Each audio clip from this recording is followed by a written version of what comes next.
সকালে ঘুমিয়ে আছে মেঘ। এমন সময় সে ঘুমের মধ্যে দেখতে পেল যে তাকে কেউ লিপ কিস করতেছে। এটা দেখে মেঘও তাকে জড়িয়ে ধরে লিপ কিস করতেছে আর বলতেছে, আজকে পাইছি তোমাকে, আজকে তো তোমাকে ছাড়তেছি না জান। উম্মা, উম্মা, উম্মা। এইভাবে কিছুক্ষণ যাওয়ার পর কে যেন মেঘের উপর পানি ঢেলে দিল। মেঘ ধরপড়িয়ে উঠে পড়ল বিছানা থেকে। আশেপাশে তাকিয়ে দেখে তার ছোট বোন দাঁড়িয়ে আছে। তাকে দেখে বলতে লাগলো, কিরে, তুই আমার গায়ে পানি ঢেলে দিলি কেন? তোকে তো আজকে আমি মেরেই ফেলবো। এমনিতেই শীত পড়েছে, আবার তুই আমার উপর ঠান্ডা পানি ঢেলে দিয়েছিস, তাই না? ঢালবো না তো কি করব? বিছানার দিকে একবার তাকিয়ে দেখো তো, তুমি কি অবস্থা করেছো বিছানাটা। হ্যাঁ, প্রতিদিন একটা একটা করে বালিশ ছেড়ো, আর আম্মু আমাকে দিয়ে পরিষ্কার করায়। সরি রে, আসলে আজকে সেই সুন্দর একটা স্বপ্ন দেখছিলাম জানিস। মেয়েটা দেখতে পরীর মতো সুন্দর, ঠোঁট দুইটা গোলাপি গোলাপি। উফ, কি জোস লাগছিল জানিস। শরীরের কথা তো বাদ দিলাম, শরীরটা মনে হয় তুলো দিয়ে তৈরি করেছে আল্লাহ। এই শীতে যদি একটা বউ পাইতাম রে বইন, তাহলে তোকে অনেকগুলো চকলেট দিতাম। কথাটা শেষ হতে না হতেই সুফিয়া বেগম বিছানার ঝাড়ু নিয়ে এসে দিল দুইটা বাড়ি মেঘের পিঠে। মেঘ ব্যথায় কোকিয়ে উঠে বলতে লাগলো, আহ আম্মু, আমাকে মারলে কেন? আমি বুঝি ব্যথা পাই না? তরে মারবো না তো আর কারে মারবো? প্রত্যেকদিন তুই একটা না একটা জিনিস নষ্ট করিস। তোকে তো কোনো কিছুই কিনে দিব না এবার। ভেবেছিলাম বিয়ে দিয়ে দিব, কিন্তু তা আর দিব না। আম্মু, বিয়ে দিলে তোমার ছেলের কপালে বউ থাকবে কিনা সন্দেহ আছে। কারণ তোমার ছেলে স্বপ্নের মধ্যে যেই সব করেছে, যদি বউ পায় তাহলে তো গলার টিপে মেরে ফেলবে। তাড়াতাড়ি ফ্রেশ হয়ে কলেজে যা বলতাছি। আর মেঘলা নিচে, তোর বান্ধবী এসে বসে আছে। ফ্রেশ হয়ে তাড়াতাড়ি স্কুল যা, আমি ঘর গোছাচ্ছি। ঠিক আছে আম্মু, যাচ্ছি। মেঘ ফ্রেশ হয়ে কলেজের জন্য রেডি হয়ে চলে আসলো খাবার টেবিলে। মেঘ খেয়াল করে নাই যে মেঘলার বান্ধবী সোফায় বসে বসে টিভি দেখতেছে। মেঘ খাওয়া দাওয়া করে তার বাইক নিয়ে সোজা চলে গেল কলেজ মাঠে। এইদিকে মেঘলাও রেডি হয়ে খাওয়া দাওয়া করে তার বান্ধবীকে নিয়ে বেরিয়ে গেল স্কুলের উদ্দেশ্যে। কিছু দূর যাওয়ার পর মেঘলার বান্ধবী বলতে লাগলো, আচ্ছা মেঘলা, ওইটা কি তোর ভাই ছিল নাকি? আর বলিস না, প্রতিদিন একটা না একটা কিছু করবেই। আজকে কোলবালিশ ছিঁড়ে ফেলেছে। সে নাকি তার স্বপ্নে দেখেছে যে তাকে কোনো এক সুন্দরী মেয়ে এসে লিপ কিস করছে। বাহ বাহ, সুন্দর স্বপ্ন তো দেখে তোর ভাই। তাকে বিয়ে করিয়ে দে। আর এক্ষুনি তো বিয়ে করিয়ে দেওয়ার সময়। আশেপাশের লোকেরা দেখিস না শীতের সময় বেশি বিয়ে করে। তাকে যদি বিয়ে দেই তাহলে মনে হয় না তার বউ এক সপ্তাহ আমাদের বাড়িতে থাকবে। আমাকে যে অত্যাচার করে, আবার তো সেটা তার বউ চুমু দিতে দিতে তাকে মেরেই ফেলবে। যাক, ভালোই হলো। আজকে মুডটা খারাপ ছিল, তোর কথা শুনে মুডটা একদম ঠিক হয়ে গেল। মেঘলা আর আফরিন চলে গেল ক্লাসে। এইদিকে মেঘ তার বন্ধুদের কাছে এসে ব্যাগটা ছুঁড়ে মারলো প্রান্তর বুকে আর বলতে লাগলো, জীবনটা মনে হয় স্বপ্ন দেখে দেখেই পার করে দিতে হবে। বিয়ের বয়স তো হয়েছে, আমার আম্মু আব্বু বিয়ে দেয় না কেন আমাকে বলতো? তোকে আবার বিয়ে দিবে তোর আম্মু আব্বু? তুই প্রতিদিন যা শোনাস আমাদের, আমার মতো মনে হয় না তুই এক সপ্তাহ ঘরে বউ রাখতে পারবি। তোর এই অত্যাচারে তোর বউ এমনিতেই পালিয়ে যাবে। আরে ইমতিয়াজ, শোন আমার কথা। বল। আগে দেখ না মেঘ কি স্বপ্ন দেখেছে, এরপর না হয় তাকে সুন্দরী মেয়ের ঠিকানা দিব। ঠিক বলেছিস ইমতিয়াজ। মেঘ, শুরু কর তোর প্রতিদিন রুটিন। তাহলে শোন কি দেখেছি আজকে। আজকে সেই সুন্দর একটা স্বপ্ন দেখেছি জানিস। মেয়েটা দেখতে পরীর মতো সুন্দর, ঠোঁট দুইটা গোলাপি গোলাপি। উফ, কি জোস লাগছিল জানিস। কোমরটা কি বলবো, নায়িকা অপসরীর মতো সুন্দর কোমর। আর কি কি দেখেছিস বল বল। ডাব দেখিস নাই? দোষ শালা, এত দিকে খেয়াল ছিল নাকি আমার? আমি তো শুধু মেয়েটার ঠোঁটে কিস করছিলাম। যেই তার জামাটা খুলতে যাবে অমনি শেষ। বাকিটা আমি বলে দেই। তোর বোন মেঘলা এক বালতি পানি তোর উপরে ঢেলে দিয়েছে, তাই না? একদম ঠিক বলেছিস, কিন্তু আমার বোন যে আমার উপর পানি ঢাললো, এটা তুই জানলি কি করে? স্বাভাবিক বিষয়। তুই যদি নিজেই খাওয়ার সময় আমাদের ফোন দিয়ে এটা বল দিস, তাহলে কি আমরা জানবো না? আমি ফোন দিয়েছিলাম নাকি তোদের? দিয়েছিলি। এখন তবে একটা সুন্দরী মেয়ের ঠিকানা দেই। আজকেই এই কলেজে ভর্তি হয়েছে। তুই যাকে নিয়ে প্রতিদিন সুন্দর স্বপ্ন দেখিস, এটাই হয়তো সেই মেয়ে। তাহলে দেরি করতেছিস, করেন এখনই দে, আমি তাড়াতাড়ি গিয়ে প্রপোজ করে আসি, পরে না হয় চুমু দিব লাইনে আসলে। ওই যে একটা মেয়ে দেখতেছিস না, একা দাঁড়িয়ে আছে বোরকা পরে, ওইটাই তো সুন্দরী পরী। তাড়াতাড়ি যা গিয়ে প্রপোজ করে দে, তা না হলে কিন্তু পরে দেখিস পাখি উড়াল দিবে। এখনই যাইতেছি, তোরা ভিডিও করে রাখ। ইমতিয়াজ তার ব্যাগ থেকে একটা ফুল বের করে দিল মেঘকে। এইদিকে মেঘ ফুলটা হাতে নিয়ে স্টাইল করে হাঁটতে হাঁটতে চলে গেল ওই মেয়েটার কাছে। আশেপাশে তাকিয়ে দেখে কেউ নেই, তাই মেঘ হাঁটু গেড়ে বসে প্রপোজ করতে লাগলো। আমি জানি না তুমি কোন রাজ্যের রাজকুমারী, আমি জানি না তোমার পরিচয়। আমি তোমাকে প্রতিদিন স্বপ্নে দেখি, তোমার ঠোঁটে কিস করি। তুমি কি হবে আমার রাজ্যের রাজকুমারী? তুমি কি হবে আমার মনের রাজকন্যা? আমি তোমাকে সুখে রাখবো। I love you. এটা বলে মেঘ চোখ খুলতেই দেখতে পেল একটা মহিলা বোরখা পরে দাঁড়িয়ে আছে এই জায়গায়। মহিলাটা মেঘের হাত থেকে ফুলটা নিয়ে বলতে লাগলো, আমি হব তোমার রাজ্যের রাজকুমারী। তুমি আমাকে ছেড়ে যেও না প্রিয়, আমি যে তোমার অপেক্ষা ছিলাম এতদিন। I love you too baby. Megh এটা দেখে তো দিল দৌড়। এক দৌড়ে চলে আসলো তার বন্ধুদের কাছে। মেঘ আসতেই সবাই হাসাহাসি করতে লাগলো। ইমন, তোর প্ল্যানটা তো সেই ছিল রে। মেঘের অবস্থা দেখার মতো হয়েছে। শালারা, তোদের তো আজকে আমি মেরেই ফেলবো। তোরা সব জেনে বুঝে আমার সাথে এমন করেছিস, তাই না রে? আরে শালা, ওইটা তো আমাদের ক্লাসের রিধির মা। আমি কি জানতাম ওইটা রিধির মা হবে?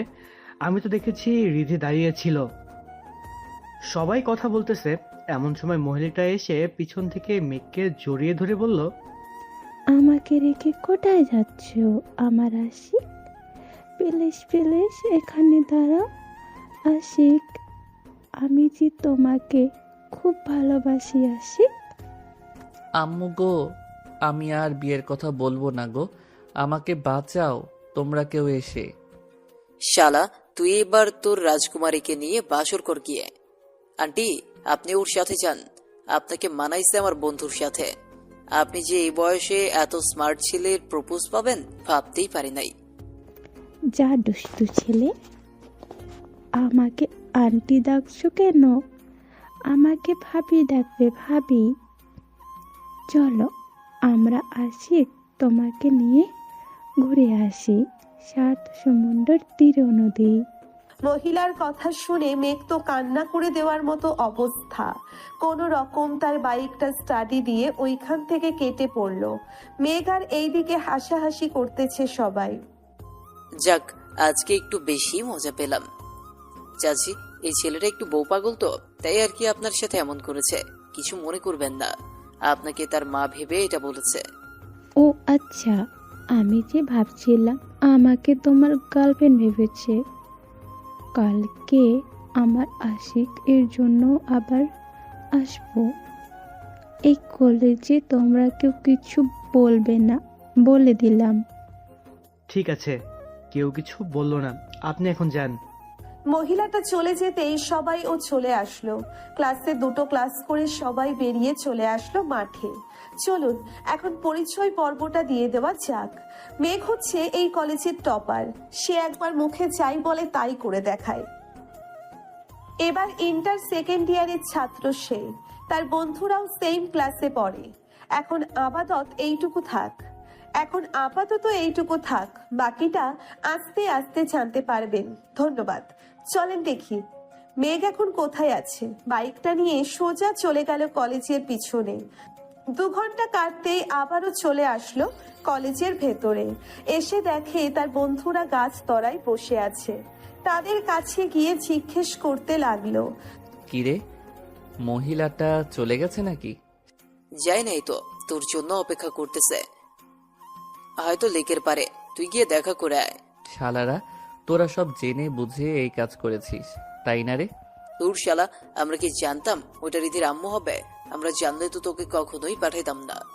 এখন এক কাজ কর, ক্লাস তো করবি না, চল কোথাও থেকে ঘুরে আসি।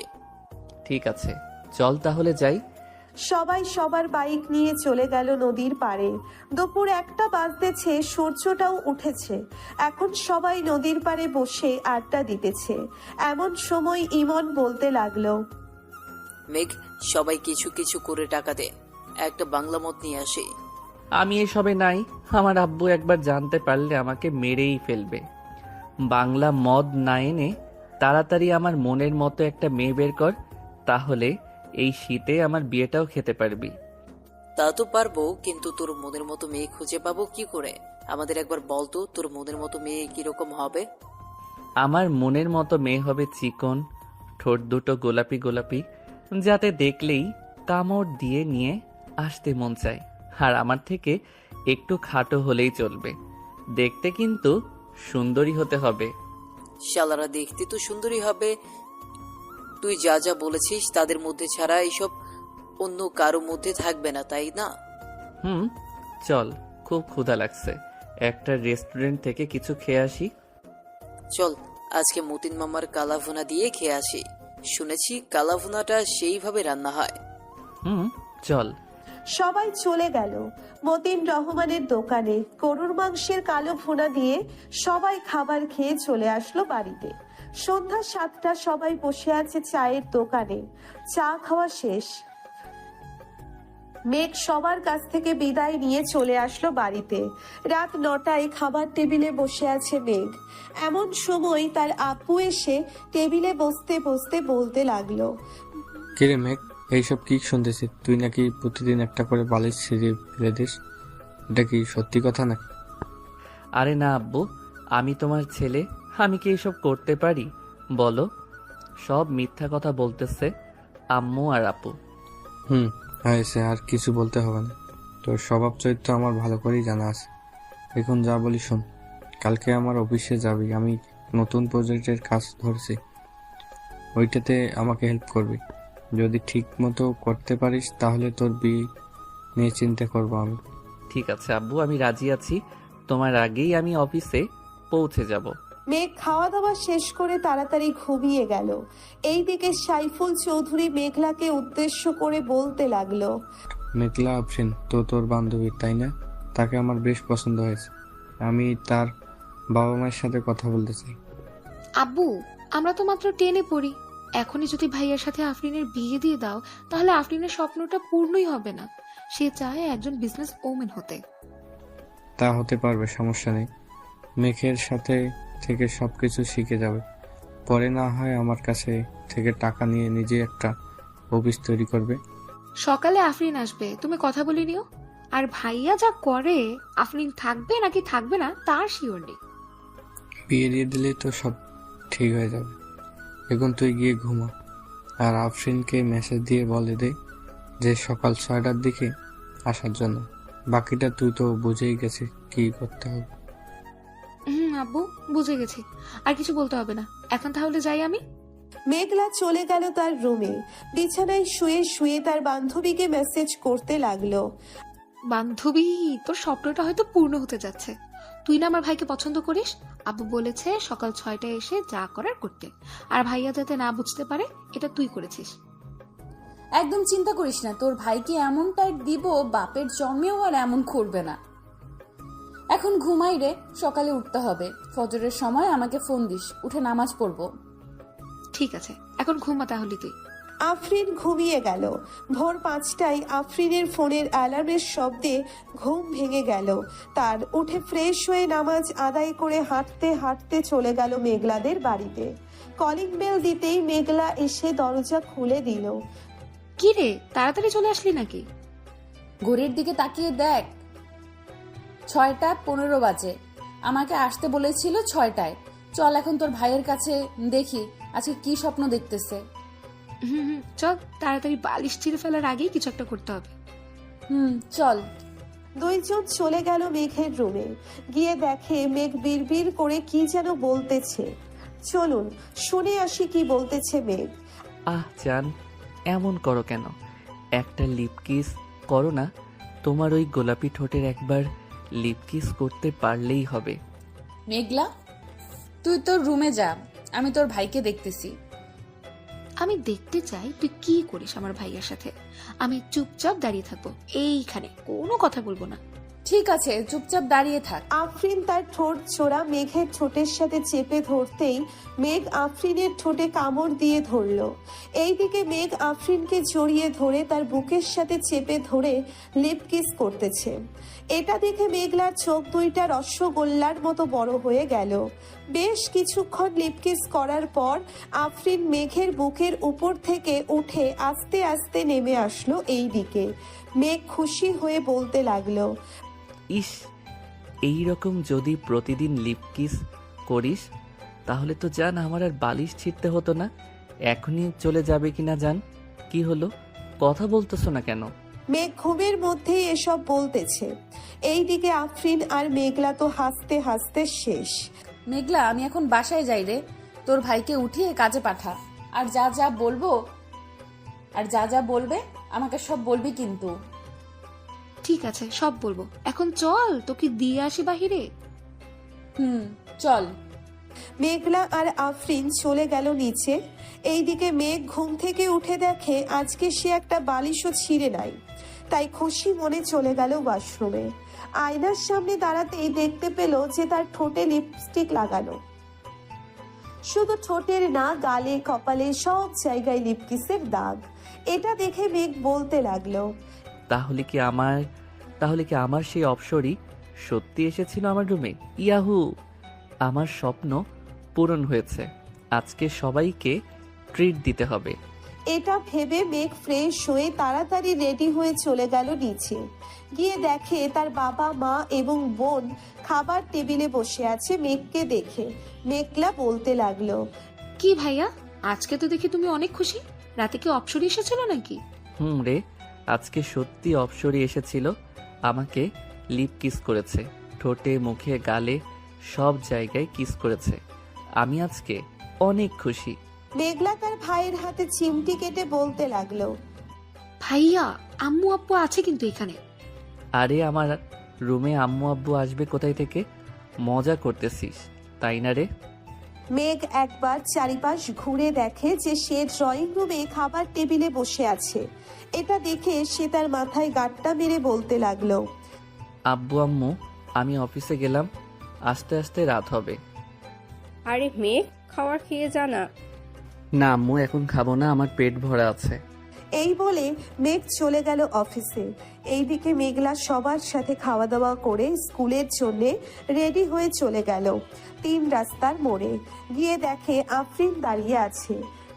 ভালোই হলো, আমি ভাবছিলাম তোদের বাসায় যাব তোকে নিয়ে, এখন দেখি তুই এসে গেছিস। চল, এখন দেরি হয়ে গেছে এমনিতেই। দুইজন চলে গেল কলেজে। গিয়ে দেখে স্যার ক্লাসে ঢুকে পড়েছে।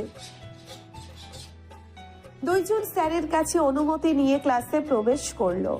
এইদিকে মেঘ অফিসে প্রবেশ করে দেখতে পেল সবাই সবার মতো কাজ করতেছে। তাই মেঘ সোজা চলে গেল তার বাবার কেবিনে।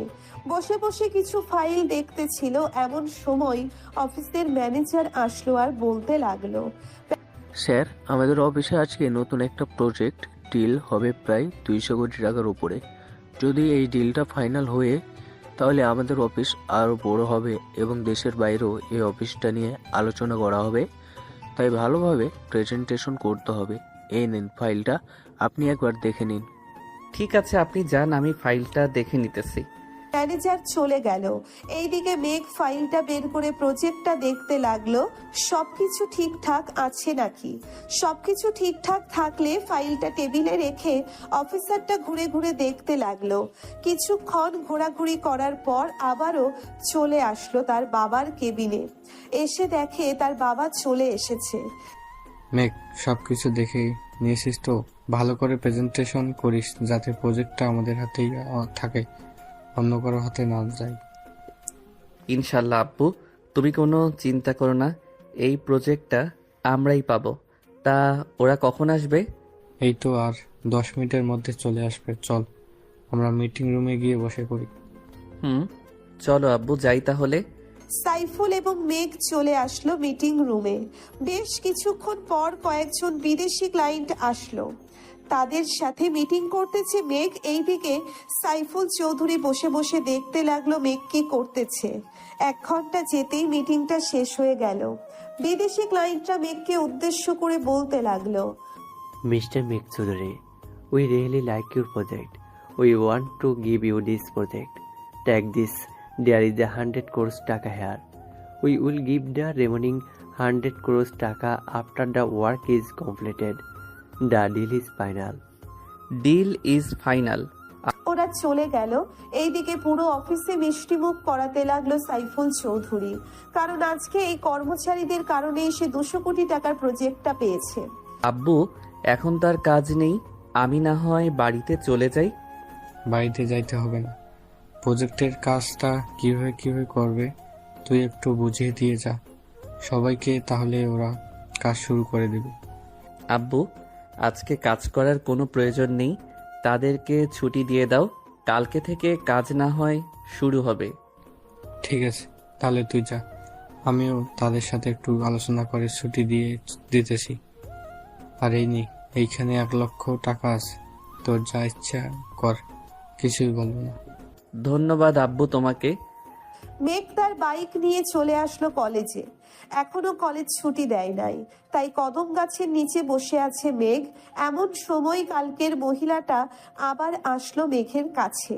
মেঘের কাঁধে মাথাটা রেখে বলতে লাগলো, আমার সোনা, আমার ময়না পাখি, কালকে আমাকে রেখে তুমি কোথায় পালিয়ে গিয়েছিলে? চলো না, তোমাকে নিয়ে রেস্টুরেন্টে যাই। আরে বইন, তুই আমার পিছু করা ছেড়ে দে। আমি ভুল করে তোকে প্রপোজ করে ফেলেছি, আমি তোর পায়ে পড়তেছি, তুই আমাকে ছেড়ে দে। মেঘ মহিলাটার পা ধরে মাপ চাইতেছে। এটা দেখে রিধি মেঘের কাছে এসে বলতে লাগলো, আরে মেঘ, তুমি আমার মায়ের কাছে মাপ চাইতেছো কেন? আম্মু মেঘ কি কিছু করেছে তোমাকে যে সে মাপ চাইতেছে? না রে রিধি, মেয়ে একটু মাপ চাচ্ছে না। আমি আসার সময় মাঠে পড়ে গিয়েছিলাম, মেঘ আমাকে এনে এখানে বসিয়েছে আর দেখছে আমার পায়ে কিছু হয়েছে কি না। ধন্যবাদ মেঘ, আমার মাকে দেখে রাখার জন্য। আম্মু চলো বাড়িতে চলে যাই, আর হয়তো ক্লাস হবে না। তুই গাড়িটা বের কর, আমি মেঘের সাথে কথা বলে আসছি। ঠিক আছে আম্মু। রিনি চলে যেতেই মহিলাটা মেঘকে উদ্দেশ্য করে বলতে লাগলো, আমার জান পাখি, রাগ করছো? আমার ওলে রাগ করে না, ওইটা তো আমার মেয়ে। তুমি তো আমাকে ভালোবাসো, তাই না জান পাখি? তোমার মেয়েকেও একটু ভাবে ভালোবাসো। এখন যাও, আবার দেখা হবে কালকে। মহিলাটা চলে গেল। এইদিকে মেঘ রাগে সাপের মতো ফোঁসফোঁস করতেছে আর বলতেছে, শালার বন্ধু বান্ধব পাইছি, এখন তো তারাও দেখি আমাকে বাস দেয়। দিতে থাক, আমি আমার অপসরীকে পেয়ে গেছি, আজকে আমাকে কিসও করেছে, আমি এতেই খুশি। শালা, তোকে তোর অপসরে কিস করে নাই, তোকে কিস করেছে ইঁদুর। শালারা সত্যি আজকে আমার অপসরী কিস করেছে আমাকে, তা না হলে আমি কি আর এইখানে থাকি? চল, আজকে ট্রিট দিব। আজকে আমাদের বলবি না তোর অপসরে কি কি করেছে তোর সাথে? বলবো তো, আগে রেস্টুরেন্টে চল, এরপর না হয় আমি সব বলবো তোকে। আজকে 2টা সুখবর আছে। তাহলে তো যেতেই হয়, তবে বিল কি তুই আমাদের হাতে ধরিয়ে দিবি নাকি আবার? না, যে আজকে আব্বু আমাকে 1 লক্ষ টাকা দিয়েছে, এই দেখ, বলেছে যা ইচ্ছা তাই করার জন্য। তোকে একটা ভালো কাজ দিই, করতে পারবি তুই? ভালো কাজ আবার করতে পারবো না কেন? বল, কি করতে হবে? আমাদের এলাকায় এতিমখানা আছে, ওইখানে প্রায় সব শিশু এতিম। তুই একটা গরু কিনে আন, 60 থেকে 70 হাজার দিয়ে ভালো একটা গরু আনা যাবে। বাকি যে টাকা থাকবে ওইটা আর আমরা কিছু দিয়ে না হয় এতিম বাচ্চাদের বিরিয়ানি করে খাওয়াবো। এখন তো শীত, তাদের জন্য না হয় একটা বড় বেড বানিয়ে নিয়ে আসি। কি বলিস তোরা? তা ঠিক বলেছিস, আগে চল গরু কিনে আনি। আমরা তো সবসময় ভালো ভালো খাবার খাই, একদিন না হয় তাদেরকে খাওয়ালাম। চল তাহলে বাইকগুলো যার যার বাড়িতে রেখে আসি। বাড়িতে রাখতে হবে না, বাজারের এক সাইডে পার্কে রাখলেই চলবে। চল এখন যাই। সবাই বাইক নিয়ে চলে গেল বাজারে। বড় দেখে একটা গরু কিনে নিল 90,000 টাকা দিয়ে। গরুটা হাঁটতে হাঁটতে নিয়ে চলে আসলো মেঘদের বাসায়। গরুটা হাঁটাতে হাঁটাতে নিয়ে চলে আসলো মেঘদের বাসায়। তাদের বাড়িতে গরু দেখে তার মা বলতে লাগলো, কি যে মেঘ, তুই কি এখন গরু লালন পালন করবি নাকি? না আম্মু, এটা এতিমখানার জন্য নিয়ে এসেছি। আজকে বড় একটা প্রজেক্ট পেয়েছি আব্বু, তাই আমাকে 1 লক্ষ টাকা দিয়েছিল। ওইটা দিয়েই আর কি ভাবতেছি এতিমখানার শিশুদের বিরিয়ানি করে খাওয়াবো। ভালো করেছিস, আমি না হয় কিছু টাকা দিব নে, ওই টাকাগুলো দিয়ে না হয় বাচ্চাদের জন্য কিছু কিনে আনিস। ঠিক আছে আম্মু, আমি এখন বাজারে যাব। আজকে রাতের মধ্যেই সবকিছু রেডি করে ফেলবো। ঠিক আছে যা, আমিও কিছু খাবার দিয়ে দেই গরুটাকে। এই বলে সুফিয়া বেগম চলে গেল ঘরে। এইদিকে মেঘ তার দিকে বন্ধুদের নিয়ে চলে আসলো মাদ্রাসায়। মেঘকে দেখে হুজুর খুশি হয়ে গেল, কারণ মেঘ প্রতি মাসে বাচ্চাদের জন্য কিছু না কিছু দেয়। আসসালামু আলাইকুম হুজুর। ওয়ালাইকুম আসসালাম মেঘ, কেমন আছো? আর এই সন্ধ্যাবেলায় আসলে যে? আলহামদুলিল্লাহ ভালো আছি হুজুর। আমি এই মাদ্রাসার সকলকে বিরিয়ানি খাওয়াতে চাই, তাই একটা গরু কিনে এনেছি। এখন তো শীতকাল, তাই বাচ্চাদের জন্য জামা কাপড় আর বেডের ব্যবস্থা করতে চাচ্ছিলাম। আপনি কি বলেন? বেড তো তোমার আব্বু দিয়েছে, এখন আর কিছু লাগবে না। মাদ্রাসার সকলের এক কালার ড্রেস যদি পারো তাহলে বানিয়ে দাও, তাতেই চলবে। ঠিক আছে, কালকেই সবার মাপ নিয়ে যাবে দর্জি। এখন যাই তাহলে হুজুর। মেঘ চলে গেল বাজারে, যা যা লাগবে সব কিছু কিনে নিয়ে চলে আসলো বাসায়। এই রাতে খাওয়া দাওয়া করে রুমে বসে আছে, এমন সময় মেঘলা প্রবেশ করলো মেঘের কেবিনে। মেঘলাকে দেখে মেঘ বলতে লাগলো, কিছু বলবে নাকি? ভাইয়া, অপসরের চেহারাটা দেখেছো নাকি? দেখে থাকলে বলো, আমি দেখি সেরকম মেয়ে পাই কিনা। তার মুখ তো আমি দেখি নাই, তবে আমি আন্দাজ করতে পারতেছি যে তার ডান গালে ছোট্ট একটা তিল আছে আর ঠোঁটের নিচে ছোট্ট একটা তিল আছে। ইয়াহু, তার মানে আমি পেয়ে গেছি তোমার অপসরীকে। আর চিন্তার কোনো কারণ নেই, তুমি নিশ্চিন্তে থাকতে পারো। তোমার অপসরী তোমার কাছেই আছে, সে প্রতিদিন আসবে, এটা বলে দিলাম কিন্তু। তাহলে তো ভালোই হলো। অপসরীর ঠোঁটজোড়া অনেক মিষ্টি রে, যা বলে বোঝাতে পারবো না। আচ্ছা, তো তুমি মাদ্রাসার জন্য বিরিয়ানি কবে তৈরি করবে? কালকে তো শুক্রবার, কালকেই করবে নাকি? হ্যাঁ, কালকে করব। কেন, কোনো সমস্যা নাকি? না, কোনো সমস্যা নেই। এখন আমি ঘুমোতে যাই, গরু জবাই করার সময় আমাকে ডাক দিও। মেঘলা চলে গেল তার কেবিনে, গিয়ে ঘুমিয়ে পড়লো। রাত প্রায় 3টে, এমন সময় কলিং বেল বেজে উঠলো।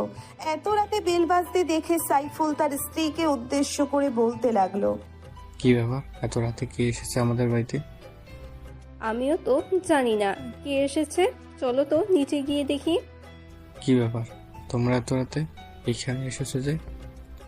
আঙ্কেল, মেঘ আমাদের আসতে বলেছে, তাই তো এসেছে। কিরে মেঘ, এত রাতে ওদের আসতে বললি কেন? কোন দরকার আছে নাকি? আব্বু, গরুটা এখনই জবাই করব, তাই ওদের ডেকে এনেছি। এই তোরা যা, গিয়ে ফ্রেশ হয়ে নে, আমি বাইকটা নিয়ে হুজুরকে ডেকে আনতেছি। তাদের আর যেতে হবে না, এখন আমি উঠে গেছি, আমি যাইতেছি। তুই এক কাজ কর, গরুটা যেইখানে জবাই করবি ওইখানে জায়গাটা পরিষ্কার করে নে। ঠিক আছে আব্বু। সবাই সবার কাজে লেগে পড়লো। এইদিকে মেঘলাও ঘুম থেকে উঠে গেছে। মেঘের সাথে মেঘলাও কাজ করতেছে। এটা দেখে সুফিয়া বেগম বলতে লাগলো, মেঘলা, তুই গিয়ে ঘুমা, শীত পড়েছে, অনেক বাতাস, এর জন্য থাকতে হবে না। আমার কিছুই হবে না আম্মু, তোমরা কাজ করো, আমি তোমাদের জন্য চা আর কফি বানিয়ে নিয়ে আসছি। ঠিক আছে, চা তাহলে। মেঘলা চলে গেল। এইদিকে সকাল 7টার আগেই সবাই সবার কাজ শেষ করে ফেললো। বাবুর্চিদের খবর দিতেই ওরাও চলে আসলো। বাবা, এখানে তো মনে হচ্ছে 4 মণের উপরে গোস্ত আছে। এখন পুরোটাই রান্না করব নাকি রেখে দেব কিছুটা? আপনার অনুমান করে পুরোটাই বিরিয়ানি করে ফেলেন।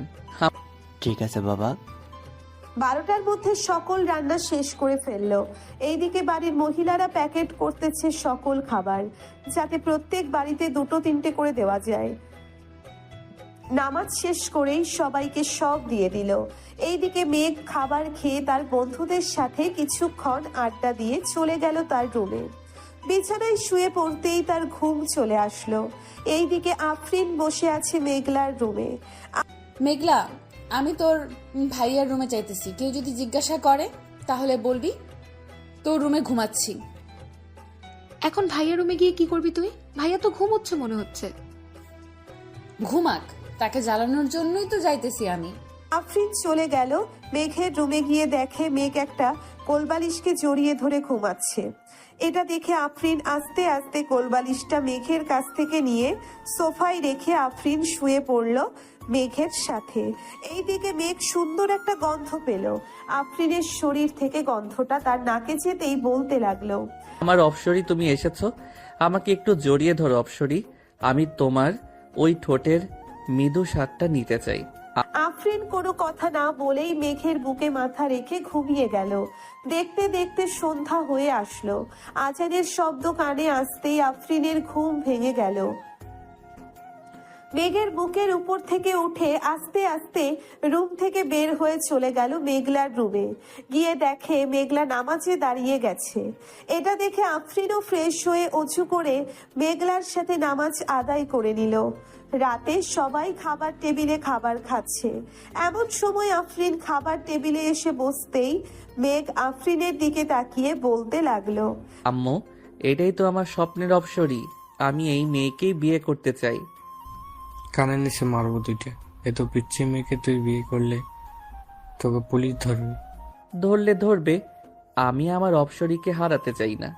আমাকে 1 মাসের মধ্যে এই মেয়ের সাথে বিয়ে দিবে, তা না হলে কিন্তু আমি এই বাড়ি ছেড়ে চলে যাব।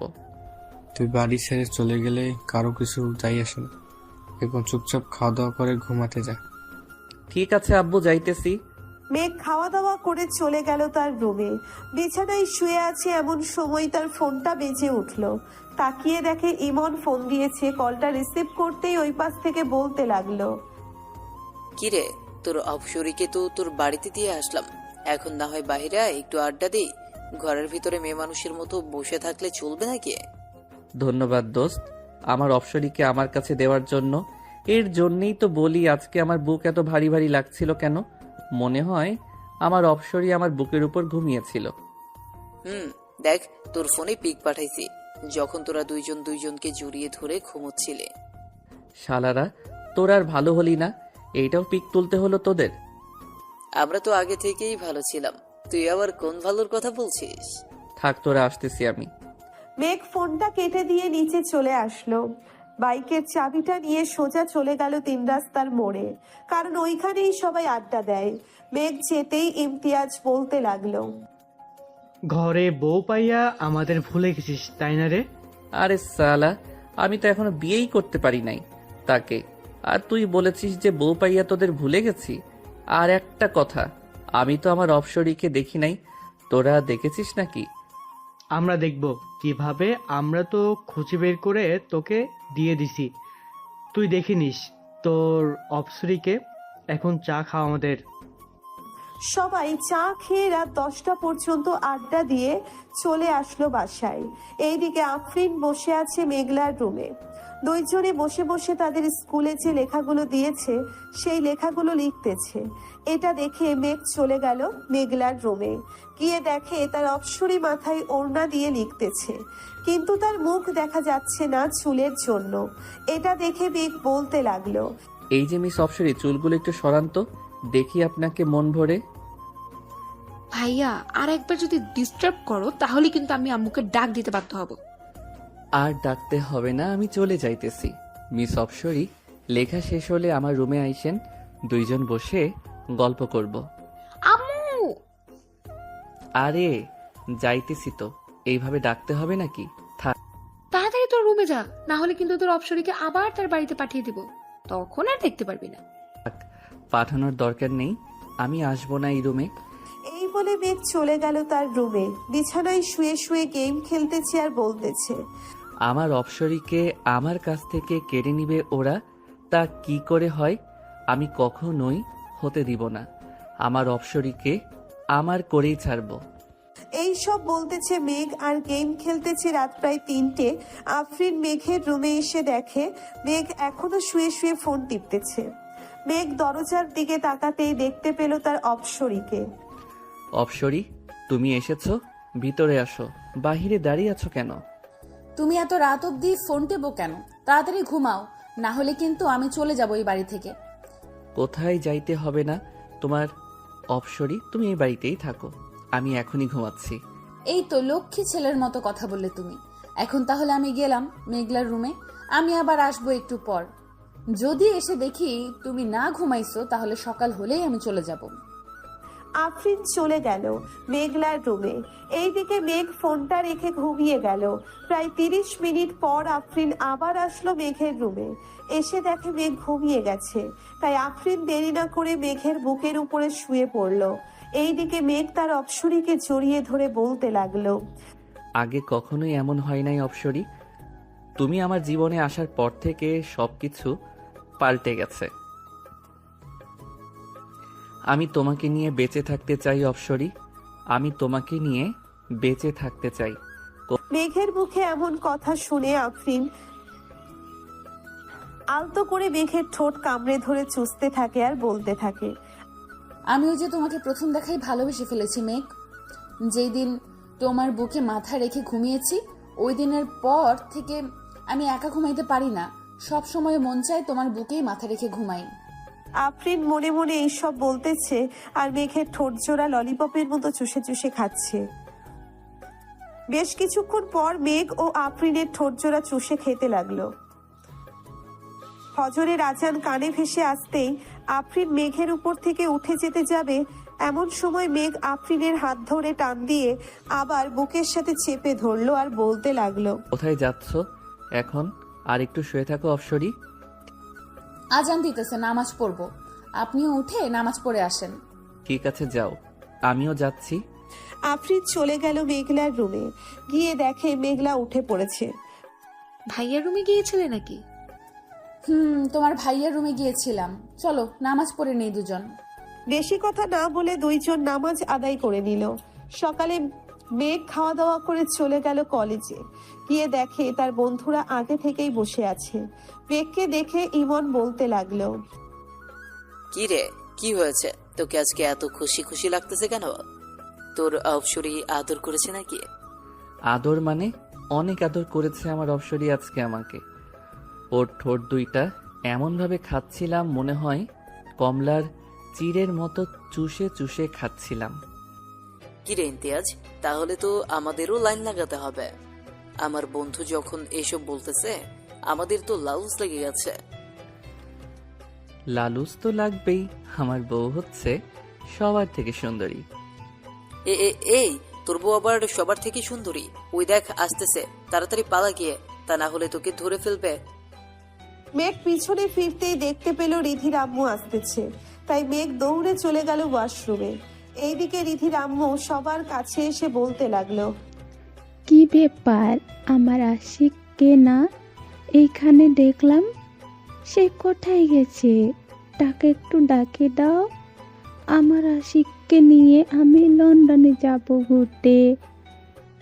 চাচি, লন্ডনে না গিয়ে কক্সবাজারে চলে যান, ওইখানে আপনাদের কেউ ডিস্টার্ব করবে না। তাই টু যাবা, তোমার বন্ধুকে বের করে দাও, আমার লাল মামনিকে বের করে দাও। কোথায় আমার লাল মামনি? আমার কাছে আসো। এই বলে রিধির আম্মু চলে গেল তার মেয়ের কাছে। এইদিকে মেঘ 3 তলা থেকে দেখতেছে গাছের নিচে রিধির আম্মু আছে নাকি। ওনাকে না দেখতে পেয়ে মেঘ নিচে চলে আসলো আর বলল, আমাকে তোরা কোথায় ফাঁসিয়ে দিলি বলতো? এই মহিলাটা তো আমাকে মেরেই ফেলবে। আমার অপসরি যদি জানতে পারে আমি এই মহিলাকে প্রপোজ করেছি, তাহলে তো আমার অপসরি আমার কাছ থেকে দূরে সরে যাবে। এটাই তো ভালো হবে। পরে আমি তোর অপসরীকে নিয়ে আসব, কি বলিস তোরা? ইমনের কথা শুনে সবাই হাসতে লাগলো। বেশ কিছুক্ষণ এইভাবে হাসাহাসি করলো সবাই। এমন সময় মেঘের ফোনটা বেজে উঠলো। তাকিয়ে দেখে তাদের অফিসের ম্যানেজার ফোন দিয়েছে। মেঘ কলটা রিসিভ করতেই ওই পাশ থেকে ম্যানেজার বলতে লাগলো, স্যার, আপনার আব্বু গাড়ি অ্যাক্সিডেন্ট করেছে, আপনি তাড়াতাড়ি চলে আসেন এনকে মেডিকেল হসপিটালে। আমরা ওইখানেই স্যারকে ভর্তি করিয়েছি। ঠিক আছে, আমি এখনই আসতেছি। আর আপনি বাড়িতে জানায়েন না, কিন্তু বাড়িতে জানালে সবাই টেনশন করবে। ঠিক আছে স্যার, আমি জানাবো না। মেঘ ফোনটা কেটে দিয়ে তার সকল বন্ধুদের নিয়ে চলে আসলো। হাসপাতালে এসে দেখে ম্যানেজার অপারেশন থিয়েটারের বাহিরে দাঁড়িয়ে আছে। মেঘকে দেখে ম্যানেজার বলতে লাগলো, স্যারের মাথায় একটু আঘাত পেয়েছে, তাই হাত কিছু কাজ ঢুকে গিয়েছে, এগুলো বের করতেছে ডক্টর। এর বেশি কিছু হয় নাই তো আব্বুর? না, এর বেশি কিছু হয় নাই। পিছন থেকে একটা গাড়ি এসে স্যারের গাড়িতে মেরে দিয়ে চলে গিয়েছে। ইমন, খোঁজ লাগাতো কার গাড়ি ছিল ওইটা। পুলিশ সব কিছু দেখতেছে, কাউকে কোথাও যাইতে হবে না। ঠিক আছে। আর আব্বুর সাথে তো সব সময় আপনি থাকতেন, তাহলে আপনি যান নাই কেন আব্বুর সাথে? আমিও যাওয়ার জন্য গাড়িতে উঠছিলাম, পরে স্যার বলতেছে ভুলে ফাইলটা তার কেবিনে ফেলে এসেছে। আমি এইটা নিয়ে এসে দেখি স্যার চলে গিয়েছে। পরে ফোন দিতেই জানতে পারি যে স্যারের অ্যাক্সিডেন্ট হয়েছে। ও আচ্ছা। সবাই কথা বলতেছে এমন সময় ডাক্তার অপারেশন থিয়েটারের ভিতরে থেকে বের হয়ে বলতে লাগলো, তেমন বেশি আঘাত পায় নাই। আমরা ওনাকে ড্রেসিং করে দিয়েছি আর কিছু ওষুধ দিয়েছি, ওইগুলো খাইলেই ইনশাল্লাহ ঠিক হয়ে যাবে। আব্বুকে কি আজকেই বাড়ি নিয়ে যাইতে পারবো নাকি এইখানে রাখবেন কয়েকদিন? তেমন বেশি আঘাত পায় নাই, তাই এখানে রেখে কি করবেন? তার চেয়ে বাড়িতে নিয়ে যান, সবার সেবা যত্ন পেয়ে তাড়াতাড়ি সুস্থ হয়ে উঠবে। ঠিক আছে স্যার। ম্যানেজার আঙ্কেল, আপনি হাসপাতালের বিলটা দিয়ে অফিসে চলে যান, আর যদি কোনো কিছু দরকার হয় তাহলে আমাকে ফোন দিবেন, আমি গিয়ে সমাধান করে আসব। স্যার, আজকে একটা মিটিং ছিল, এই মিটিং তো স্যার করতে পারে নাই। আমি ওনাদেরকে জানিয়ে দিয়েছি, ওনারা বলেছে কালকে মিটিং করবে সকাল 10টায়, আপনি চলে আসেন। ঠিক আছে, এখন তাহলে আমি যাই। মেঘ তার আব্বুকে নিয়ে চলে আসলো বাড়িতে। কলিং বেল দিতেই মেঘলা এসে দরজা খুলে দিল। তার বাবার এমন অবস্থা দেখে কান্না করে দিল মেঘলা। এটা দেখে সাইফুল বলতে লাগলো, আরে মেঘলা, কান্না করছিস কেন? আমার তো কিছু হয়নি, সামান্য একটু ব্যথা পেয়েছি। তোমাকে বারণ করে সত্ত্বেও তুমি কেন অসুস্থ শরীর নিয়ে অফিসে গেছো ভাইয়া? কে বললে বুঝি ভাইয়া যাইতে পারতো না? তোমাকে বারণ করা সত্ত্বেও তুমি কেন অসুস্থ শরীর নিয়ে অফিসে গেছো ভাইয়া? কেউ বললে বুঝি ভাইয়া যেতে পারতো না? যাইতে তো পারতো, কিন্তু মিটিংটা আমার করার কথা ছিল, তাই তো তোর ভাইকে যাইতে দেয়নি। এখন তো আমি অসুস্থ, সবকিছু তোর ভাইকেই দেখতে হবে। মেঘ, আমাকে রুমে দিয়ে আয়। আব্বু চলো। মেঘ তার আব্বুকে রুমে দিয়ে আসলো। বিকাল 5টায় মেঘ চলে আসলো। অফিসে এসে দেখে সবাই এক জায়গায় দাঁড়িয়ে আছে। এটা দেখে মেঘ বলতে লাগলো, কি ব্যাপার, তোমরা এখানে দাঁড়িয়ে আছো কেন? কোনো সমস্যা হয়েছে? আমার কি? স্যার, আমাদের একজন কর্মী মারা গিয়েছে, ওনাকে আমরা বাঁচাতে পাই নাই। কিভাবে মারা গিয়েছে আর তোমরা কোথায় ছিলে সবাই? এতগুলো মানুষের মধ্যে থেকে একজন মানুষ মারা যায় কিভাবে? স্যার, আমরা আমাদের কাজ করছিলাম, পরে দেখতে পাই আব্দুল্লাহর শরীরে কারেন্টের শক লেগেছে। এটা দেখে আমরা সবাই তাকে ছাড়িয়ে অনেকক্ষণ মারার পর যখন ঠিক হচ্ছিল না, তখন আমরা তাকে হাসপাতালে নিয়ে যাই। ওইখানে ডাক্তার বলেছে রোগী মৃত। এখন ওনার পরিবার চলবে কি করে? আমাদের অফিসে কেন আছে? আমরা তার পরিবার চালাবো। তার বাড়িতে কে কে আছে কেউ জানলে আমাকে বলো। স্যার, ওনার বাড়িতে একটা ছেলে আছে, 18 বছরের মতো হবে। আর ওনার লাশ কি করব আমরা এখন? কিছু করতে হবে না, তার লাশ আমি নিয়ে যাব তাদের বাড়িতে। তোমরা সবাই আবার কাজ শুরু করো। আমি আব্বুর সাথে কথা বলতেছি, দেখি আব্বু কি বলে। ঠিক আছে স্যার, আপনি কথা বলেন, আমরা কাজ করি তাহলে। সবাই কাজ করতেছে। মেঘ তার বাবার সাথে কথা বলে ব্যাংক থেকে 3 লক্ষ টাকা তুলে নিয়ে চলে গেল ওই লোকটার বাড়িতে। লোকটার পুরো পরিবার কান্না করতেছে। এটা দেখে মেঘের চোখেও পানি চলে আসলো। টাকাগুলো লোকটার স্ত্রীর হাতে দিয়ে তাকে বলতে লাগলো, এইটা আমাদের অফিসের কার্ড। আপনার ছেলেকে কালকে অফিসে পাঠাবেন, ওর চাকরি হয়ে যাবে। ঠিক আছে স্যার, আর এই টাকাগুলো নিয়ে যান। আমাদের টাকা লাগবে না, আপনার বাবা আমাদেরকে অনেক কিছু দিয়েছে। এই টাকাগুলো আমার বাবাই আপনাদেরকে দিতে বলেছে, তাই তো আমি দিয়েছি। আর আপনার ছেলেকে কালকে পাঠিয়ে দিয়েন। এখন আমি যাই তাহলে। মেঘ চলে আসলো বাসায়। রাতে খাওয়া দাওয়া করে বসে আছে, এমন সময় আফরিন তার পাশে বসলো। আফরিনকে দেখে হা হয়ে গেল মেঘ। এইদিকে আফরিন মেঘের এমন হা করে তাকিয়ে থাকা দেখে বলতে লাগলো, এইভাবে যদি হা করে আমার দিকে তাকিয়ে থাকেন তাহলে তো আপনার মুখে হাতে ঢুকে যাবে। আফরিনের কথা শুনে মেঘ তার মুখটা বন্ধ করে ফেললো। সবাই বসে আছে, কথা বলতেছে। এমন সময় সাইফুল বলতে লাগলো, আফরিন, তোমাদের পরীক্ষা শেষ হবে কবে? আমাদের পরীক্ষা তো সামনের মাসে শুরু হবে, শেষ হবে এর পরের মাসে। হঠাৎ এই কথা জিজ্ঞেস করলেন যে? আমার ছেলের অবস্থা তো দিন দিন খারাপ হয়ে যাচ্ছে, তাই তোমাদের পরীক্ষার পর 2 পরিবার মিলে বিয়ে দিয়ে দেবো। ও আচ্ছা, মেঘলা চলো আমরা ঘরে যাই, আমাদের পড়া আছে। চলো। মেঘ, আমি তো অফিসে যাইতে পারবো না। এখন থেকে তোকে অফিস দেখাশোনা করতে হবে। কলেজে তো যাস আর আসিস, কলেজে না গেলেই চল কিছুদিন। আমি সুস্থ হলে এরপর না হয় কলেজ যাস। ঠিক আছে আব্বু, তোমরা থাকো তাহলে। আমি ঘুমাতে গেলাম, সকালে আবার মিটিং আছে, ওইটা নিয়ে কথা বলতে হবে ক্লায়েন্টের সাথে। যা। আর এই নেই পেন ড্রাইভ, এটার ভিতরে সবকিছুই আছে। কাজটা কিভাবে বুঝতে হবে তুই একবার দেখলে আশা করি বুঝে যাবে, আমাকে আর বোঝাতে হবে না। আব্বু। মেঘ চলে গেল তার রুমে। গিয়ে দেখে আফরিন বসে আছে। মেঘকে দেখে এক সাইডে গিয়ে বসে পড়ল আফরিন। মেঘ একবার আফরিনের দিকে তাকিয়ে তার ল্যাপটপটা নিয়ে বসে বসে কাজটা দেখতে লাগলো। এইদিকে আফরিন এক পলকে তাকিয়ে আছে মেঘের দিকে। এটা মেঘ খেয়াল করে, তাই আফরিনের উদ্দেশ্য করে বলতে থাকে, কিছু বলবে নাকি এইভাবে তাকিয়ে আছো যে? আমি আপনার কোলে বসতে চাই, আপনি কাজ করবেন আর আমি দেখব। ঠিক আছে, আগে দরজাটা বন্ধ করে আসো, এরপর না হয় বইসো। আফরিন দরজাটা বন্ধ করে এসে মেঘের কোলে বসে পড়ল। এইদিকে মেঘ আফরিনকে জড়িয়ে ধরে কাজ করতেছে। এটা আর আফরিন বারবার মেঘের ঠোঁটে, গালে, কপালে কিস করতেছে। এই তোমার এই দুইটা এত ছোট কেন? ছোট থাকবে না তো বড় থাকবে নাকি? আমি নিজেই তো ছোট মানুষ, আবার আমার জিনিস বড় হবে কি করে? একবার বিয়েটা হতে দাও, দেখবে সুর করে বড় হয়ে যাবে। যা দুষ্টু কোথাকার, আমার বুঝি লজ্জা করে না এসব শুনে? ওরে আমার লজ্জাবতী রে, যখন আমি ধরবো তখন লজ্জা করবে না বুঝি? জানি না, তুমি থাকো, আমি গেলাম মেঘলার রুমে। এইখানে চুপচাপ বসে থাকো, কোনো কথা বলবে না। আচ্ছা। আফরিন আর কোনো কথা বলল না। মেঘ তার কাজ শেষ করে আফরিনকে নিয়ে শুয়ে পড়ল। আফরিনের পেটে সুরসুরি দিতেই আফরিন লাফ দিয়ে উঠে পড়লো আর বলতে লাগলো, তোমার সাথে থাকা যাবে না, তুমি অনেক দুষ্টুমি করো, আমি গেলাম। আর দুষ্টুমি করব না, এখন তো শুয়ে থাকো। আর দুষ্টুমি করবে না বলে দিলাম। মেঘ আফরিনকে জড়িয়ে ধরে ঘুমিয়ে গেল।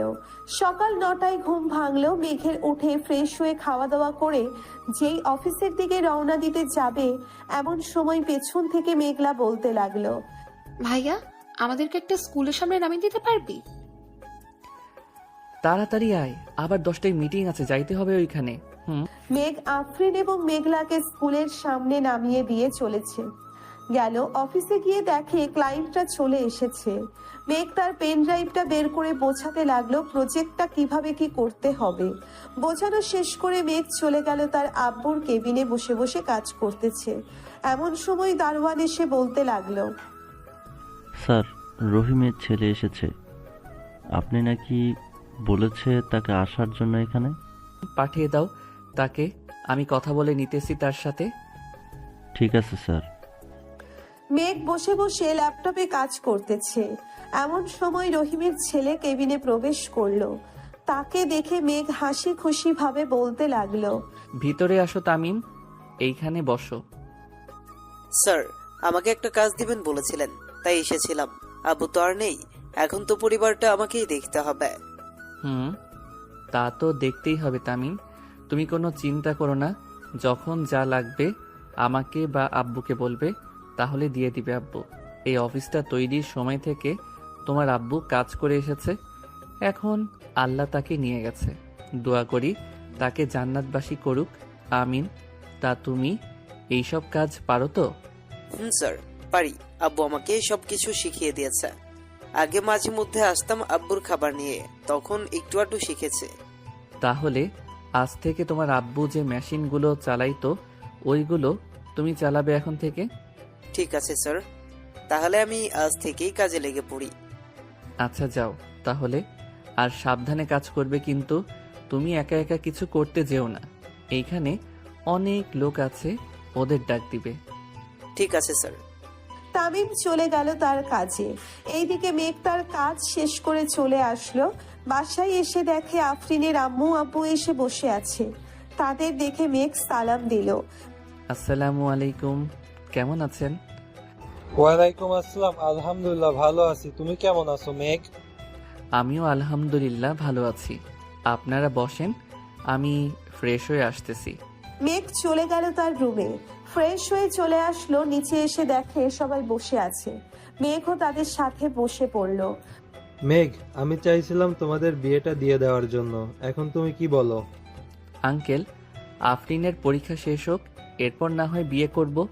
আর তো কয়েকটা দিন রয়েছে, আমিও না হয় অফিসের কাজটা বুঝে নেই। সাইফুল, তুই কি বলিস? আফরিন তো সারাদিন তোদের বাসায় থাকে, আশেপাশে মানুষ তো জানিস কেমন সমালোচনা করে। ঠিক আছে, তাহলে আজকে কাজী ডেকে বিয়ে পড়িয়ে দিই। আফরিন, এর পরীক্ষা শেষ হলে না হয় অনুষ্ঠান করব। এখন তুই যা বলবি আমি তাই করব। ছোট থেকে তো তুই যা বলছিস আমি তাই করছি। ঠিক আছে, তাহলে আজকে রাতেই কাজী ডেকে বিয়ে পড়িয়ে দিই। সবাই কথা বলতেছে। এইদিকে মেঘ তাদের মাঝখান থেকে উঠে চলে আসলো ছাদে। আকাশের দিকে তাকিয়ে ভাবতে লাগলো সেই রাতগুলোর কথা। এখন তো তার অপসরই তার সাথেই থাকবে, এখন তো তার অপসরই তার সাথেই থাকবে। এই সব ভাবতেছে, এমন সময় পেছন থেকে কে যেন মেঘকে জড়িয়ে ধরলো আর বলতে লাগলো, আমার অনেক দিনের ইচ্ছা আজ পূর্ণ হবে। আমি তোমাকে অনেক ভালোবাসি মেঘ। আফরিনকে পেছন থেকে টেনে এনে মেঘের সামনে দাঁড় করিয়ে বলতে লাগলো, আমিও তোমাকে ভালোবাসি, কিন্তু এখন বিয়ে করলে তোমাকে নিয়ে বাহিরে ঘুরতে গেলে তো মেয়েরা আমার দিকে তাকাবে না, তাই ভাবতেছি আরো কয়েক বছর পর বিয়ে করব। কি বললি কুত্তা? আমাকে রেখে অন্য মেয়েদের সাথে টাঙ্কি মারিস? আজকে দেখ তোর কি অবস্থা করি, শুধু রাতটা হতে দে। এখন কিছু করলাম না, সকালে তুই হাঁটতে পারবি না এমন অবস্থা করব। আমাকে ভয় দেখিয়ে কোনো লাভ নেই, আমি তোমার মতো পিচ্চি মেয়েকে ভয় পাই না। সো এখন এইখান থেকে যাও। ভয় পাস না তো ঠিক আছে, শুধু দেখ কি করি আমি তোকে রাতের বেলা। এই বলে আফরিন রাগে চলে গেল নিচে। এইদিকে মেঘ তো মহা খুশি তার অপসরীকে রাগিয়ে দিয়ে। রাতে সবাই খাওয়া দাওয়া শেষ করে বসে আছে। এমন সময় কলিং বেলের শব্দ পেল সবাই। আপনারা বসেন, আমি দেখে আসতেছি কে এসেছে। এই বলে আফরিন চলে গেল দরজা খুলতে। দরজাটা খুলতেই দেখতে পেল কাজী সাহেব দাঁড়িয়ে আছে। ওনাকে সালাম দিয়ে ভিতরে নিয়ে আসলো আফরিন। সবাই বসে আছে সোফায়। এমন সময় কাজী বলতে লাগলো, কার কার বিয়ে হবে তাদের আইডি কার্ড বা জন্মের মতনটা নিয়ে আসেন। কাজী সাহেব, মেয়ের বয়সটা একটু কম, আপনি বিয়ে পড়িয়ে দিয়ে যান। যদি কোনো সমস্যা হয় আমি দেখে নেব। দেখুন, এটা তো আইনগত অপরাধ। মেয়ের বয়স 18 না হলে বিয়ে দেওয়া। আচ্ছা, আপনি আনেন, সবকিছু আমি দেখে নিচ্ছি। সবকিছু নিয়ে দিতেই কাজী সাহেব তার খাতায় যা যা লেখার দরকার তা লিখে নিল। কিছুক্ষণের মধ্যে সকল নিয়ম কানুন মেনে মেঘ তার আফরিনের বিয়েটা হয়ে গেল। এইদিকে কাজী তার পাওনা টাকা নিয়ে যেতেই সাইফুল বলতে লাগলো, মেঘ, আফরিনকে নিয়ে ঘরে যা, অনেক রাত হয়েছে, আবার কালকে অফিসে যাইতে হবে। ঠিক আছে আব্বু, যাইতেছি। আফরিন আর মেঘ চলে আসলো রুমে। এইদিকে মেঘ বিছানায় বসতেই আফরিন বলতে লাগলো, দাঁড়িয়ে কথা বলতে হবে কেন? সোজা হয়ে দাঁড়াও, তোমার সাথে আমার কথা আছে। বসে কথা বলো, তাহলেই তো হয়। আমি বসে বসে কথা বলতে পারি না, দাঁড়িয়ে কথা বলো। মেঘ দাঁড়াতেই আফরিন বিছানায় ঝাড়ু দিয়ে মেঘকে পিটাতে লাগলো আর বলতে লাগলো, ঘরে এত সুন্দর একটা বউ থাকতে তুই অন্য মেয়েদের দিকে তাকাস, আজকে তোর চোখ তুলে নিব। এই বলে আফরিন মেঘকে জোরে জোরে পিটাতে লাগলো। মেঘের চিৎকার শুনে নিচ থেকে সবাই দৌড়ে চলে আসলো উপরে। মেঘের দরজার সামনে দাঁড়িয়ে মেঘলা বলতে লাগলো, কি হয়েছে ভাবি? ভাইয়া চিৎকার করছে কেন? তোমার ভাইয়ার মাথায় ভূত চাপছে, সে নাকি অন্য মেয়ের কাছে যাবে, তাই একটু নেল পলিশ লাগাচ্ছিলাম। ও আচ্ছা। আব্বু আম্মু চলো চলো নিচে যাই, ভাবি ভাইয়াকে সাইজ করুক। ভাইয়া কিছুদিন ধরে দেখছি একটা মেয়ের পেছনে ঘুরছে। তাহলে তো আমারও যাওয়া দরকার। বৌমা এমনভাবে মারবে যাতে কালকে আর বিছনা থেকে উঠবে না পারে। যদি সকালে ডাক্তারের প্রয়োজন হয় তাহলে ডাক্তার ডেকে আনবো। ঠিক আছে আব্বু, আপনারা যান, আমি আপনার ছেলেকে এমন ভাবে সাইজ করব যাতে আর কোনোদিন কোনো মেয়ের দিকে না তাকাতে পারে। সবাই চলে গেল নিচে। এইদিকে মেঘ চিৎকার করতেছে আর বলতেছে, বউ, আমাকে মাফ করে দাও। আমি আর কখনোই কোনো মেয়ের দিকে তাকানো তো দূরের কথা, তার দিকে চাইবো না। কি বললি তুই কুত্তা? আমার দিকে চাইবি না? তাহলে তোর চোখ রেখে কি করব? তোর চোখটাই তুলে ফেলি। ও মা গো, বাঁচাও গো, ও আল্লাহ গো, আমাকে বাঁচাও এই ডাইনি মেয়ের হাত থেকে। আগে তো শান্ত শিষ্ট ছিল, এখন এটা তো একটা আস্তা ডাইনি হয়ে গেছে। ডাইনি তো আমি, এখন দেখ কি করি তোকে। কিছুক্ষণ মারার পর আফরিন ক্লান্ত হয়ে যায় আর বলতে থাকে, এখন কান ধরে উদ্বাস করবি 1000 বার, আমি সারা রাত শুয়ে শুয়ে দেখব। ও বউ, একটু কম করা যায় না? আমি আর কখনোই এমন করব না, বললাম তো তোমাকে। ঠিক আছে, তুই যখন এটা বলতেছিস তাহলে তোর কথা মেনে নিলাম। যা, 200 বার কান ধরে উদ্বাস করবি। পরে কি করতে হবে আমি বলতেছি। এরপরেও আরো কাজ করতে হবে? জি মহারাজ, এরপরও কাজ করতে হবে। এখন তাড়াতাড়ি উঠবস করতে থাকেন তো। মেঘ উঠবোস করতে লাগলো। 200 বার কান ধরে উঠবোস করতে করতে তার হাঁটু যেন খুলে পড়ে যাবে এমন অবস্থা। কান ধরে উঠবোস করা শেষ হতেই কোনো রকম বিছানায় গিয়ে বসলো আর বলতে লাগলো, ওই অপসরি, এখন তো মাফ করো আমাকে, আমি যাই এখন ছাদে। কোথাও যাইতে হবে না, এখানে চুপচাপ বসেন। আমি নিচ থেকে আপনার জন্য খাবার নিয়ে আসতেছি। এতক্ষণ মারার পর হয়তো আপনার পেটের খাবার হজম হয়ে গেছে, আবার তো কান ধরে উদ্বাস করেছেন, এতে তো আরো বেশি। এই বলে আফরিন চলে গেল। নিচে গিয়ে দেখে মেঘলা একলা একলা মুভি দেখতেছে আর চিপস খাচ্ছে। মেঘলাকে দেখে আফরিন বলতে লাগলো, কি ব্যাপার, তুমি এখনো জেগে আছো যে? ঘুমাবে না নাকি? ঘুমাবো তো, মুভিটা শেষ হলেই ঘুমোতে চলে যাব। তার আগে আমাকে একটা কথা বলো, ভাইয়ের কি অবস্থা? সকালে কি অ্যাম্বুলেন্স আনতে হবে? না না, এমনিতেই ঠিক হয়ে যাবে। এখন খাবার খাওয়াবো আর একটু পর আদর করব, তাহলেই দেখবে সকালে তোমার ভাইকে না আমাকে হসপিটালে নিতে হবে। আপনি কি কম আছেন নাকি ভাইয়ের থেকে? আপনিও দেখিয়ে দিবেন আপনার শরীরেরও পাওয়ার আছে। কিরে, তুই আমাকে আপনি করে বলতেছিস কেন? আমি না তোর বেস্ট ফ্রেন্ড, তুই করে বলবি? তুই কি আর আমার বেস্ট ফ্রেন্ড আছিস? এখন তো আমার ভাবি হয়ে গেছিস, সেই হিসেবে তুই আমার বড়, আমি তোকে আপনি করেই বলবো। দিব কানের নিচে একটা। চল খাবার গরম করে আনি, তোরও হয়তো ক্ষুধা লেগেছে। এখন তো রাত বড়, মনে হয় যেমন 2-3 দিন চলে গেছে। আমারও এমনই মনে হয়। আচ্ছা চলো খাবার গরম করে ভাইয়াকে দিয়ে আসি।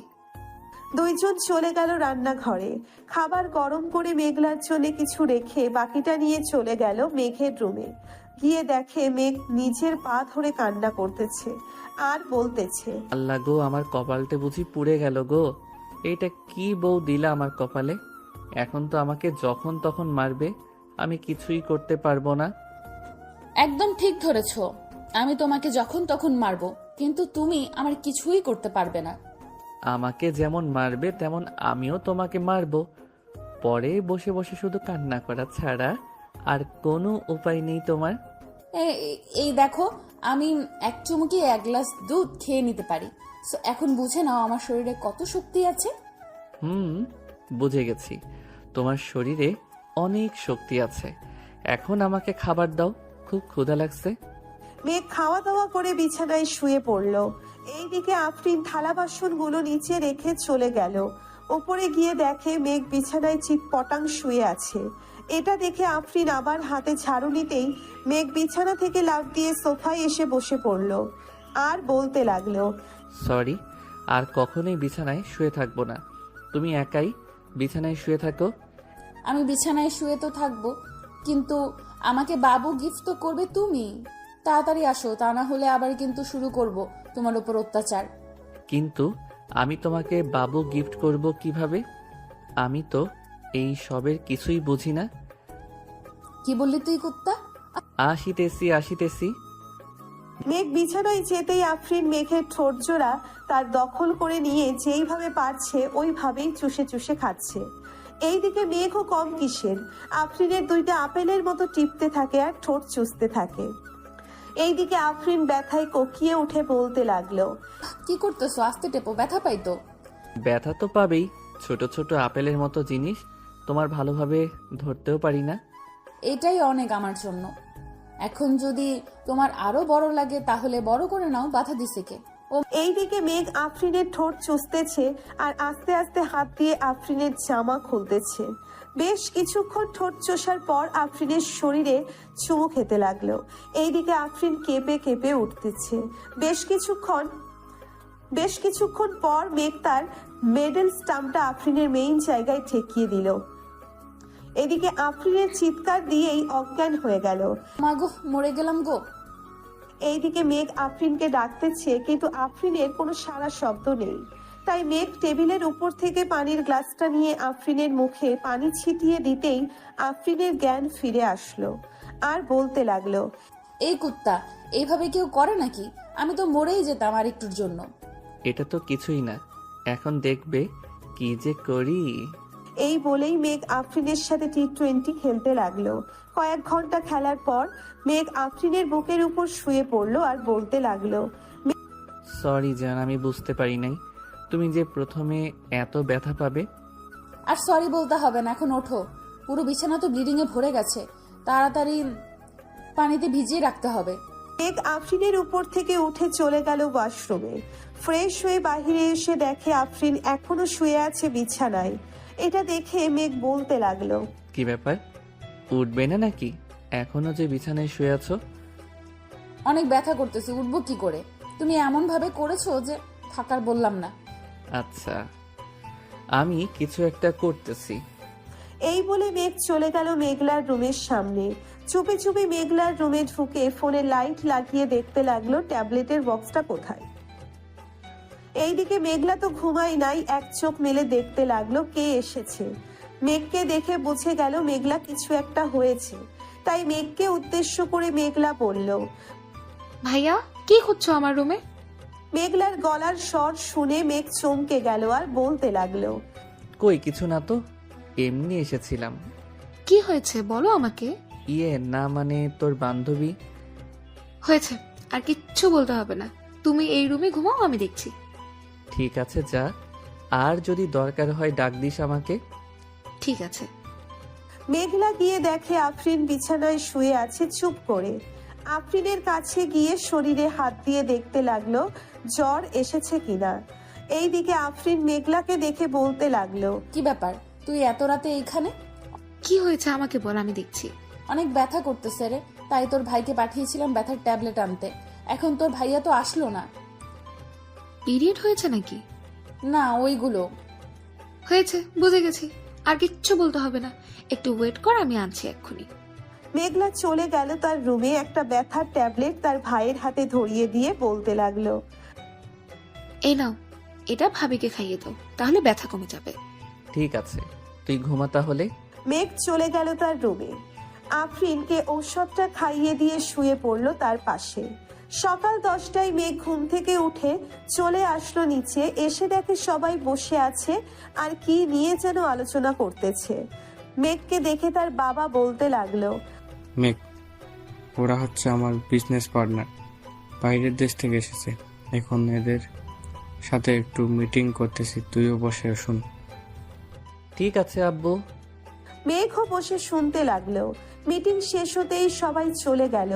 এইদিকে মেঘ খাওয়া দাওয়া করে চলে আসলো অফিসে। দেখতে দেখতে কেটে গেল 2 মাস। সন্ধ্যা 7টায় মেঘ অফিস থেকে বাড়ি ফিরতেই আফরিন বলতে লাগলো, মেঘ, অনেকদিন তো হলো বাইরে গিয়ে ফুচকা খাওয়া হয় না, চলো বাইরে গিয়ে ফুচকা খেয়ে আসি। আচ্ছা, তুমি আর মেঘলা রেডি হয়ে নাও, আমি এখনই আসতেছি ফ্রেশ হয়ে। ঠিক আছে। মেঘ চলে গেল ফ্রেশ হতে। ফ্রেশ হয়ে নিচে আসতেই দেখতে পেল 2জন কালো বোরখা পরে বসে আছে সোফায়। 2জনকেই পুরোই অপসরী লাগতেছে। মেঘ তাদের 2জনের কিছুক্ষণ প্রশংসা করে নিয়ে চলে আসলো বাহিরে। যেই গাড়িতে উঠতে যাবে এমন সময় আফরিন বলল, এখন আর গাড়ি নিতে হবে না, আজকে না হয় আমরা রিক্সা দিয়ে যাই। ঠিক আছে, চলো তাহলে। মেঘ একটা রিক্সা ডেকে 3জন চলে আসলো আর পার্কে। এইখানে সবাই জোড়ায় জোড়ায় বসে আছে। কিছুক্ষণ ঘোরাঘুরি করে 3জন ফুচকা খেয়ে চলে আসলো বাসায়। রাতে খাওয়া দাওয়া করতেছে এমন সময় সাইফুল বলতে লাগলো, মেঘ, সামনের শুক্রবার তোদের বিয়ে রেডি থাকিস তোরা। ঠিক আছে আব্বু, আমাদের তো শপিং করা আগেই শেষ, এখন তো আর কিছুই করতে হবে না, তাই না? এখন আর কিছুই করতে হবে না। কালকে অফিসে গিয়ে একটি ডিল ফাইনাল করে আসিস তো। কয়েক মাস আগে যে আমরা 200 কোটি টাকার ডিল ফাইনাল করেছিলাম, ওরা এসেছে। এবার আরো ভালো মানের কালেকশনগুলো দেখাবো। আব্বু, তুমি চিন্তা করো না, এখন তো অফিস আমি দেখতেছি, সবকিছু আমি করব। তুমি শুধু বলে দিবে কবে কার সাথে ডিল করতে হবে। ঠিক আছে, এখন তাহলে যা রুমে। মেঘ চলে গেল রুমে। বেশ কিছুক্ষণ পর আফরিন 2টা দুধের গ্লাস হাতে নিয়ে চলে আসলো উপরে। একটা মেঘকে দিল আর একটা নিজেই খেয়ে নিল। রাত প্রায় 12টা। 2জন গল্প করতেছে শুয়ে শুয়ে। এমন সময় আফরিন বলতে লাগলো, আমাদের তো একবার বাসর হয়েছে, আর একবার বাসর হবে, তাই না? এইবার দেখবে তোমাকে একটা বেবি উপহার দিয়েই ছাড়বো, মনে যেন থাকে। দেখা যাবে কি করতে পারো তুমি। এখন তাহলে ঘুমাও। 2জন ঘুমিয়ে গেল। সবাই 7টা মেঘ উঠে সকাল 7টা মেঘ উঠে ফ্রেশ হয়ে খাওয়া দাওয়া করে চলে গেল অফিসে। কয়েকটা ফাইল গুছিয়ে নিয়ে দেখতেছে এমন সময় মেঘের ফোনটা বেজে উঠল। তাকিয়ে দেখে তাদের অফিসের ম্যানেজার ফোন দিয়েছে। কলটা রিসিভ করতেই ওই পাশ থেকে বলতে লাগলো, স্যার, বিদেশি ক্লায়েন্টরা এসেছে এবং কি করব তাদের? আমার কেবিনে পাঠিয়ে দাও, আমি কেবিনেই আছি। ঠিক আছে স্যার, পাঠিয়ে দিতেছি। মেঘ বিদেশি ক্লায়েন্টদের সাথে কথাবার্তা বলে 5 বছরের একটা ডিল ফাইনাল করে নিল। দেখতে দেখতে কেটে গেল 6 দিন। 2 বাড়িতে বিয়ের আয়োজন, মানুষ ভর্তি 2 বাড়িতেই। মেঘের হলুদ সন্ধ্যা শেষ হতেই মেঘদের বাড়ি দেখে কয়েকজন চলে গেল আফরিনদের বাড়িতে। ওইখানে হলুদ সন্ধ্যা শেষ হয়ে গেল। রাত পেরিয়ে সকাল হতেই বিয়ের আয়োজন, রান্না বান্নার দিকে খেয়াল রাখতেছে আফরিনের চাচা। দুপুর 12টায় মেঘ রেডি হয়ে বসে আছে তার বন্ধুদের অপেক্ষায়, কখন আসবে তারা। কিছুক্ষণ পর সবাই চলে আসলো। মেঘকে দাঁড়িয়ে থাকতে দেখে বলতে লাগলো, কিরে, এইখানে দাঁড়িয়ে আছিস কেন? চল বিয়ে বাড়িতে যাই, সবাই তো চলে গেছে। বিয়ে বাড়িতে তো যাব, নামাজটা আগে পড়ে আসি চলো। আফরিনদের বাড়ি তো কাছেই, 5 মিনিট সময় লাগবে যাইতে। নামাজ পড়ে আইসা এরপর যাইতে পারবো। সবাই চলে গেল মসজিদে। নামাজ আদায় করে চলে আসলো বাসায়। মেঘের সকল বন্ধু বান্ধব বসে আছে গাড়িতে। মেঘ যেতেই ইমন বলতে লাগলো, সবাই শোন, এবার কিন্তু মামাকে প্রটেকশন দেওয়া যাবে না। এটা নিয়ে মামার কিন্তু দ্বিতীয়বার বাসর হবে। এখন সবাই ঠিক করে নেই কি দেওয়া যায়। আরে এটা রাতে দেওয়া যাবে, এক্ষুনি এত তাড়াহুড়ো করছিস কেন? আগে বিয়েটা খেয়ে নেই, এরপর না হয় দেওয়া যাবে। শালা বিয়ে করে একটা। সবাই হাসাহাসি করতে করতে চলে আসলো বিয়ে বাড়িতে। গেট ধরে দাঁড়িয়ে আছে মেঘের সকল শালীরা। এইদিকে 2 তলার বারান্দায় আফরিন মেঘকে নামিয়ে গেটের সামনে আসতেই আফরিন লেজার লাইট দিয়ে বুঝিয়ে দিল যাতে কোনো মেয়েদের দিকে না তাকায়। মেঘও তাকালো না। খাওয়া দাওয়া শেষ করে আগের সকল নিয়ম মেনে আফরিনকে নিয়ে চলে আসলো বাসায়। দুজন এর আগে বিয়ে করিয়ে দিয়েছে, তাই আর কাছেই ডাকে নাই। রাতে সবাই বসে আছে ছাদে। এমন সময় আফরিন আসলো আর বলতে লাগলো, তোমরা তো আমাদের গিফট দাও নাই, আমাদের গিফট দাও। ভাবি এটা কিন্তু ঠিক না, আপনি আয়েশা গিফট চাইতেছেন, আমরা কিন্তু দিব না। ঠিক আছে, তাহলে তোমাদের গিফট তোমাদের কাছে রাখো, আমার জামাইকে দিয়ে দাও। রাত তো 1টা বাজে, বাসর তো করতে হবে, তাই না? এই বলে আফরিন মেঘকে টানতে টানতে নিয়ে চলে আসলো বাসর ঘরে। দরজাটা লাগিয়ে দিয়ে দুইজন অজু করে 2 রাকাত নফল নামাজ পড়ে নিল। আফরিন নামাজ আদায় করে খাটের উপরে বসে আছে। বেশ কিছুক্ষণ পর মেঘ আফরিনের পাশে গিয়ে বসলো আর বলতে লাগলো, বউ, ও বউ, আজকে আদর করলে হয় না নাকি? আদর করবি না মানে? তোর আদর করতেই হবে। এখন শুরু করবি। রাত বাজে এখন 1:35, ভোর 4:45 আদর শেষ করে উঠবি। ঠিক আছে, প্রস্তুত হও তুমি। আমি কিন্তু আজকে তোমার ওই আপেলগুলোতে অনেক কামড় দিব। আমি রেডি আছি, যা ইচ্ছা করতে পারো, করো। মেঘ আফরিনের শাড়ি খুলে ফেলে দিল নিচে। ঠোঁটে কিস করতে করতে নামতে লাগলো নিচের দিকে। বুকের কাছে এসে আফরিনের আপেলগুলোতে কামড় দিতে লাগলো। এইদিকে আফরিন ব্যথায় কোকিয়ে উঠে বলল, ওই কুত্তা, কামড়ও দিবি আবার জোরে জোরে টিপতেও থাকবি। আমার বুঝি ব্যথা করে না? ব্যথা করার জন্যই তো বাসর করব আজকে। এই বলে মেঘ আফরিনের শরীরের যেখানে সেখানে কামড় দিতেছে আর চুমু দিতেছে। বেশ কিছুক্ষণ এমন করার পর মেঘ চলে গেল মেইন জায়গায়। মেঘের মেডেল স্টাম্পটা সেট করে আফরিনকে কোলে তুলে নিয়ে আদর করতে লাগলো। এইদিকে আফরিন চিৎকার করতেছে, কিন্তু মেঘের থামার কোনো নাম নেই। মেঘ তার কাজ চালিয়ে যাইতেছে।